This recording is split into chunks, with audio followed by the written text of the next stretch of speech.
Ang gustong-gusto ko ay palitan ang ating saligang batas na tungkol sa qualifications for public office.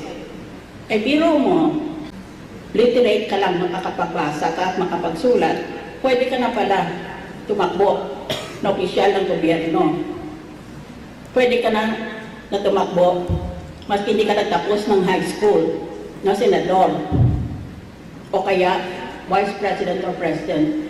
Biro mo yon, sa libro natin, para niyo malaman, para ka magpulis, mag-apply ka palang pagka-pulis, kailangan may college graduate ka. Pero, para maging presidente o senador, hindi kailangan na may high school diploma, may college diploma ka.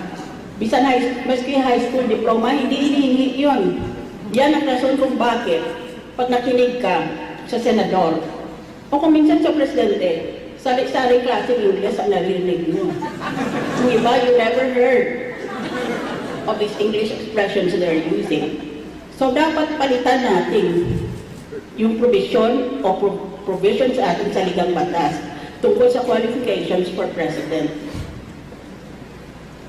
Dahil importante ang edukasyon Iba talaga yung matutuhan ka sa mga profesor na may mga expertise nang sa puro ka lang experience.